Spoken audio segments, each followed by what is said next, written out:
Every casino has them, had them, the regulars. The faces the dealers recognized before they even sat down. The names the pit bosses knew by heart. The guests who walked through the door and felt like they were walking into their own living room. They didn't need to be sold on Vegas. Vegas was already part of their life, woven into their calendar, written into their identity. They came 4 times a year, 6 times.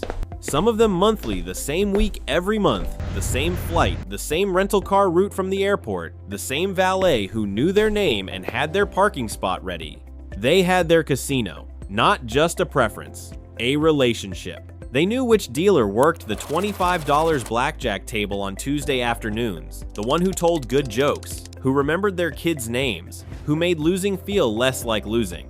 They knew which bartender made their drink right without being asked. They had a host who called before their trips to make sure everything was ready. These were the core visitors, the foundation Vegas was built on. The reliable, predictable, loyal customers who filled rooms on Tuesday nights and Wednesday afternoons when the weekend warriors were back home at their jobs.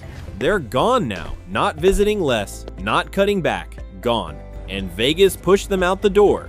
Today, I'm showing you how Vegas lost its core visitors. Who these people actually were, not a demographic, not a market segment, but real human beings who built their lives around this city. The backbone of the business model, the guests who made the economics actually work. Why they mattered more than the weekend warriors and the once-a-year bucket listers. Why their predictable, reliable, lower-spending visits were worth more than the flashy high rollers everyone talks about. How Vegas systematically destroyed the relationships that took decades to build. The comp cuts that told them their loyalty was worthless. The host layoffs that deleted their relationships. The price increases that priced them out of their own tradition.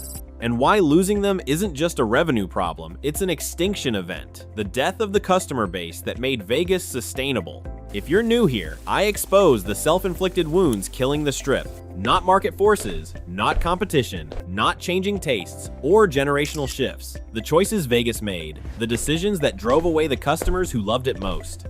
The betrayal of the foundation that held everything up. Hit subscribe, turn on notifications. Because the core visitor story is the story of how Vegas destroyed itself, how greed murdered loyalty, how extraction killed relationships. And the foundation is crumbling right now. While the executives count their bonuses, while the spreadsheets show short-term wins, the ground beneath the Strip is giving way. Let me show you who these people actually were, what they meant to Vegas, what their presence felt like in a casino that actually valued them. Because unless you understand the relationship that existed, the loyalty, the predictability, the revenue they represented, you won't understand why losing them changes everything. This isn't about nameless tourists and statistics. This is about real people who chose Vegas over and over, who built vacations and traditions and memories around this city. People Vegas looked at and decided weren't worth keeping. Start with the retirees, the backbone of midweek Vegas, the reason Tuesday nights weren't ghost towns. Picture her, 68 years old, retired teacher from Phoenix. She's been coming to Vegas monthly for 15 years, same week every month. Flies in Tuesday morning, flies home Thursday afternoon. She has her routine, the same slot machine section at her casino, not the same machine, but the same section, where the cocktail waitress knows she drinks Diet Coke with extra ice. The buffet for dinner Tuesday night, the $15 blackjack table Wednesday morning, where the dealer named Marcus has been dealing to her for 6 years. She loses money. Of course she loses money. Everyone loses money, but she budgets for it. $300 a trip, that's her entertainment budget. And for that $300, she gets 2 nights in a comped room, meals taken care of, and the feeling that she matters somewhere. The host calls her before every trip. "Mrs. Patterson, we've got your usual room ready. Is there anything special you need this time?" She knows it's a business relationship, but it feels like more than that. It feels like someone's actually glad she's coming. Fixed income, fixed schedule, fixed habits, predictable revenue every single month. She's not a whale. She's not going to lose $50,000 in a weekend. But multiply her by thousands, tens of thousands of regulars just like her, all coming midweek, all filling rooms that would otherwise sit empty, all feeding slot machines and tables that would otherwise go cold. That's the foundation. That's what paid the bills between the big weekends. The middle-class families with the annual Vegas tradition. Fourth generation of loyalty, sometimes. Picture them, mom, dad, 2 adult kids now with spouses of their own. They've been coming to the same property the same week of August for 22 years. Started when the kids were 8 and 10. Now the kids bring their own kids. They stay in connecting rooms. They do the buffet the first night, or they used to, when the buffet existed. They see a show. They gamble a little. The dads play craps together at the same table they played at 20 years ago. The whole trip costs them maybe $4,000, split between 2 families, $2,000 each for a week's vacation. That's value. That's a story they tell at work. That's "we always do Vegas" when someone asks about summer plans. 22 years of loyalty, 22 years of spending, 22 years of telling friends and coworkers, "You should try Vegas. We love it. Here's where we stay." The lifetime value of that family isn't the $4,000 they spend per trip. It's the $4,000 times 22 years times the 10 families they've convinced to try it over the decades. That's the math Vegas used to understand. The gamblers. Not whales. The whales get all the attention, but the whales are a tiny fraction of the revenue. The regular gamblers. The guys who lose $5,000 a trip and come back anyway because the host made them feel like winners. Picture him. Insurance salesman from Denver. He comes 4 times a year. He plays blackjack at the $100 tables. He loses on average $5 grand per trip. $20,000 a year. Every year. For 12 years. That's almost $250,000 he's lost at one casino. And he keeps coming back. Not because he's stupid, because the host takes care of him. Comps his room, comps his meals, gets him tickets to fights, calls him on his birthday, makes losing feel like an investment in a relationship rather than just losing. And the bachelor party organizers, the connectors, the guys who've done Vegas 6 times and now they're the expert in their friend group. They plan the trips, they know where to go. They bring 8 guys, 10 guys, and the group spends $15,000 in a weekend. They do the marketing for free. Every bachelor party they organize is an advertisement. Every friend they bring is a potential new regular. They're not just customers, they're recruiters. These weren't tourists, these were relationships. Customers who chose Vegas over and over, who built their vacations around the Strip, who told their friends and brought their families, who defended Vegas when people said it was past its prime or not worth the money.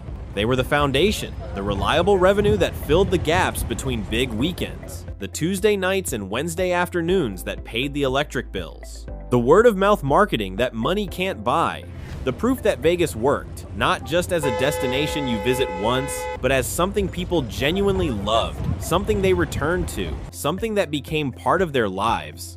And Vegas looked at these customers, the most loyal, most predictable, most valuable guests in the building, and decided they weren't worth keeping. Decided to squeeze them harder, cut their comps, fire their hosts, raise their prices, close their buffets, eliminate their $15 blackjack tables. Send a message over and over, louder each year. Your loyalty doesn't matter here anymore. The core visitors heard that message. They're not stupid, they were loyal, but they weren't blind. They saw what Vegas was becoming, felt the difference in how they were treated, watched the relationship turn into extraction, watched the place they loved decide it didn't love them back, and one by one, trip by trip, year by year, they left. The foundation walked out the door, and Vegas is just starting to realize what it destroyed. The core visitors didn't wake up one day and decide to stop coming. They didn't find a better option and switch on a whim. They didn't age out or change their habits spontaneously. They were pushed out, systematically, deliberately, decision by decision, cut by cut, through a series of choices that told them in no uncertain terms that their business wasn't valued anymore, that decades of loyalty meant nothing, that the relationship was over. Let me show you how Vegas destroyed its own foundation. Start with the comps, the currency of loyalty, the thing that made regulars feel like regulars. The free room, the most basic comp, the foundation of the relationship. Mrs. Patterson, our retired teacher from Phoenix, used to get her room comped every single trip, Tuesday and Wednesday nights, free. Not because she was a whale, because she was consistent, because she came every month. Because the casino understood that giving her a free room on a Tuesday, a room that would otherwise sit empty, was worth it to keep her coming back. That comp disappeared, gradually at first, then completely. Now she pays $200 a night for the same room that used to be free, plus the resort fee, another $50 a night, plus parking if she rents a car. The Tuesday trip that used to cost her $300 in gambling losses now costs her $800 before she even sits down at a machine. Same player, same money through the slots, same loyalty, but the comp that kept her coming back, gone. The message was clear. Your play isn't worth what it used to be. You aren't worth what you used to be. The free room was just the beginning. The meal comps went next, then the show tickets, then everything else. The gambler who used to get dinner comped after a few hours at the tables, now he gets a $25 credit. $25 that doesn't cover an appetizer at the steakhouse. That barely covers a burger at the cafe if the cafe is still open. The comp programs became extraction programs. Points that used to mean something now mean nothing. Tiers that used to unlock real benefits now unlock the privilege of paying slightly less for things that used to be free. The core visitors did the math. They always did the math. That's why they were loyal in the first place. The math used to work. Now the math says, go somewhere else. But it wasn't just the comps. Comps are transactional. You could survive comp cuts if the relationship stayed intact.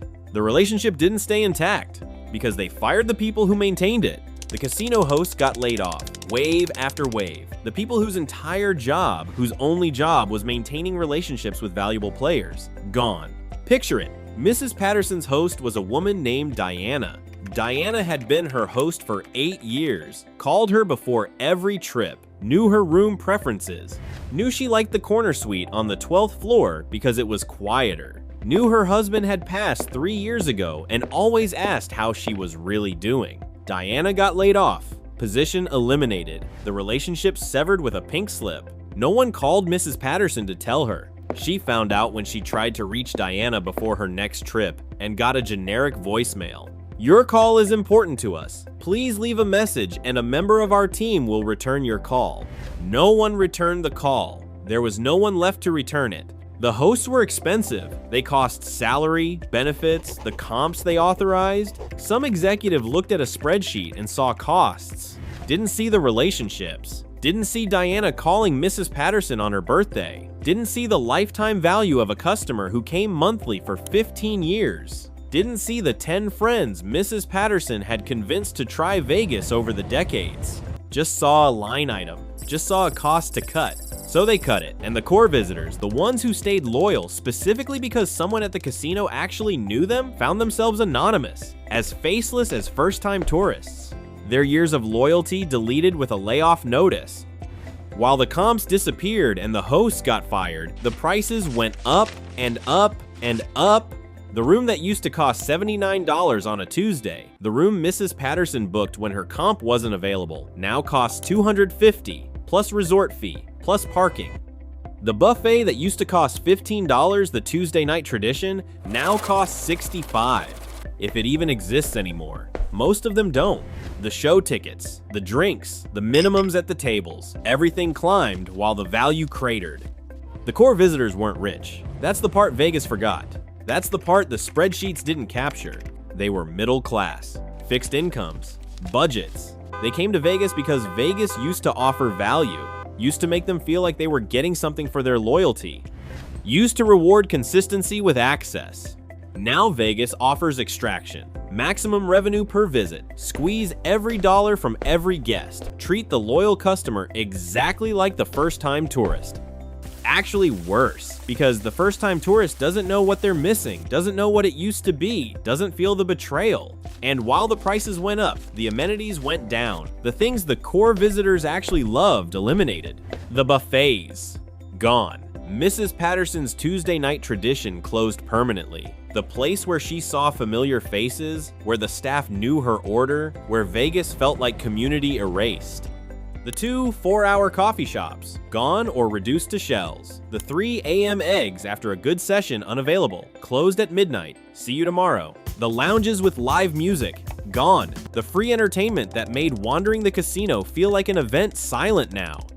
The $15 blackjack tables, gone. Replaced with $25 minimums, $50 minimums, Tables that price out the casual player who just wanted to sit and play for a few hours without risking the mortgage. Everything they loved, everything that made them feel valued, everything that justified the trip stripped away, one by one, until nothing was left but extraction. Comps gutted, hosts fired, prices doubled, amenities destroyed. Every signal saying the same thing: we don't value you anymore. Your loyalty means nothing. Your decades of repeat business mean nothing. You're just revenue to be extracted, not a customer to be cultivated. The core visitors got that message, every single one of them. They're not stupid, they were loyal, but they weren't blind, they weren't deaf. They heard what Vegas was saying, they saw what Vegas was becoming, felt the difference in how they were treated, watched the relationship curdle into transaction, watched transaction curdle into extraction, watched the place they loved decide it didn't love them back, and one by one, they stopped coming. Not with angry letters, not with dramatic announcements, not with confrontations at the host desk. There was no one at the host desk to confront. They just stopped, booked somewhere else, found a tribal casino that actually wanted their business, took the cruise instead, stayed home.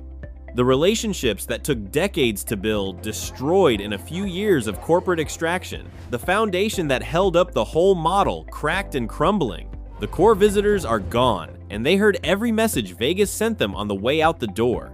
The core visitors left, but the damage goes deeper than empty rooms on Tuesday nights, deeper than the revenue hole in the quarterly reports, deeper than anything the spreadsheets can capture. These weren't customers who drifted away and might drift back when conditions change. These were relationships that were betrayed, loyalty that was exploited, trust that was broken. Broken trust doesn't heal, broken relationships don't mend. And the core visitors aren't just gone, they're angry, and they're talking. The tribal casinos captured them. We've covered this before, but here's the specific version, the human version. Mrs. Patterson, our retired teacher from Phoenix, doesn't come to Vegas anymore. She goes to the tribal casino in Arizona now, twice a month instead of once a month, more often than she ever came to Vegas. And here's why. They know her name. The host at the tribal casino calls her before her visits, remembers her preferences, comps her lunch, asks about her grandchildren, does everything Diana used to do before Diana got laid off. The treatment misses. Patterson used to get at Vegas before the cuts, before the extraction, before the betrayal. She gets it at the tribal casino now. The relationship transferred, the loyalty transferred. She's not coming back to Vegas. Why would she? The place that wanted her is 45 minutes from her house. The place that threw her away is a flight and a hotel and a reminder of how they used to treat her. Mrs. Patterson isn't unique. She's a template. Multiply her by tens of thousands. The retirees who went to tribal casinos, the families who switched to cruises, the gamblers who found regional casinos with hosts who actually call them. The core visitors didn't stop gambling, didn't stop traveling, didn't stop spending money on entertainment. They just stopped spending it in Vegas because Vegas stopped earning it. And the places that did earn it, they're getting all that lifetime value now. The middle-class family that did Vegas every August for 22 years, they do cruises now, all inclusive, no surprise fees, no resort charges, no parking costs, no feeling like Mark's being worked. The cruise line sends them birthday cards, remembers their anniversary, gives them cabin upgrades for loyalty, does everything Vegas used to do and stopped doing. The gambler who lost $5,000 a trip, he found a regional casino in Colorado, 3 hours from his house. They assigned him a host, a real host who calls him, who remembers his wife's name, who got him tickets to a concert last month. He still loses money, still budgets for gambling as entertainment, but he loses it somewhere that makes him feel like a valued guest instead of a number on a spreadsheet. The bachelor party organizers, they're booking Nashville now, Austin, Miami, places that feel like discoveries instead of extractions, places their friends actually want to go. The core visitors found alternatives that treat them better, that value their loyalty, that remember the basic truth Vegas forgot: relationships matter. The core visitors left and found alternatives that treat them better. That's bad enough. That's a massive revenue hole. But here's what's worse. Here's the damage that multiplies. They're not quiet about it. They're telling everyone. The word of mouth that used to fill Vegas is now emptying it. Every core visitor who left is a walking advertisement for somewhere else. The core visitors used to be Vegas's best marketing, free marketing, authentic marketing, the kind money can't buy. Mrs. Patterson telling her friends at the senior center about her monthly trips. The family showing vacation photos at Thanksgiving. The gambler organizing the annual guys' weekend. The bachelor party organizer recommending his favorite spots. Word of mouth that filled rooms, that created new regulars, that built the pipeline of future core visitors. That word of mouth has reversed, completely, devastatingly. Now Mrs. Patterson tells her friends at the senior center, don't bother with Vegas. It's not what it used to be. They don't treat you right anymore. Go to the tribal casino with me. Instead, they actually care. Now the family says, we stopped going. Too expensive, not worth it. The magic is gone. We do cruises now. Now the gambler tells his buddies, I don't do Vegas anymore. The local casino treats me better. They know my name. Vegas forgot my name. Now the bachelor party organizer says, Nashville, trust me, better energy, better value, Vegas is a ripoff. Every core visitor who left is an anti-marketing agent now. Not because they're vindictive, because they're honest. They're telling the truth about what Vegas became. And the truth is driving people away. The pipeline that used to feed new visitors through recommendations, poisoned. The friends who might have become core visitors themselves, they're hearing, don't bother. They're going to the tribal casino with Mrs. Patterson. They're booking cruises with the family. They're doing Nashville with the bachelor party. Vegas didn't just lose the core visitors. Vegas lost their networks, their influence, their ability to create new core visitors. The foundation isn't just crumbling. The supply chain for new foundation is destroyed. And then there's the generational damage, the long-term catastrophe no one's talking about. The middle-class family that stopped coming, their kids aren't developing the Vegas habit. The tradition broke. The annual August trip ended.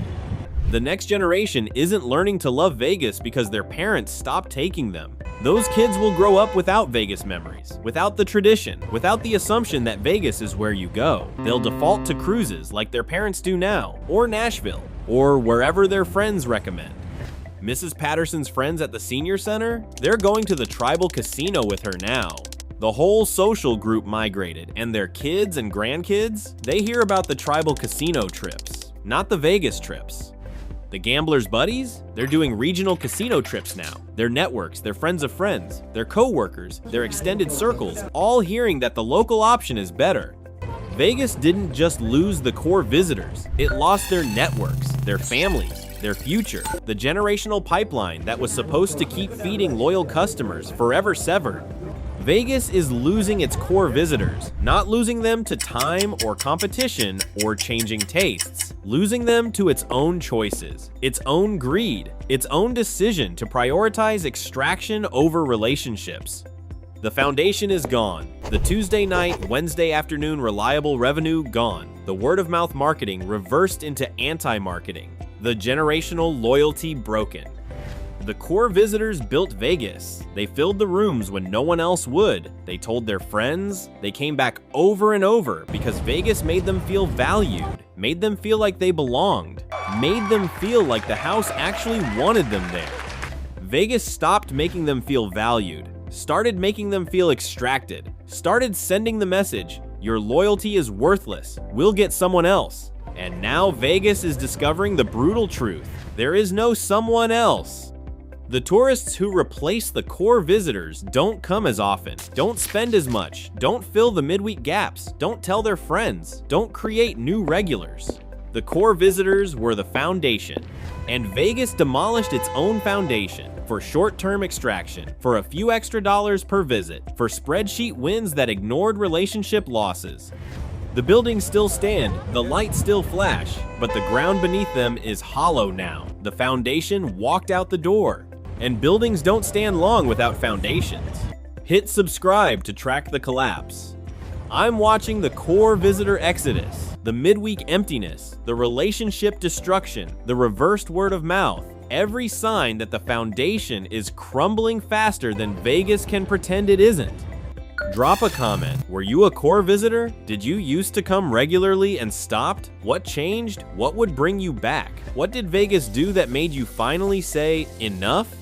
Because Vegas needs to hear from the people it pushed away, needs to understand what it destroyed, needs to reckon with the relationships it betrayed. The core visitors built this city. They were the foundation, and now they're gone telling everyone they know not to bother. The foundation walked out the door, and it's not coming back. I'll see you in the next one.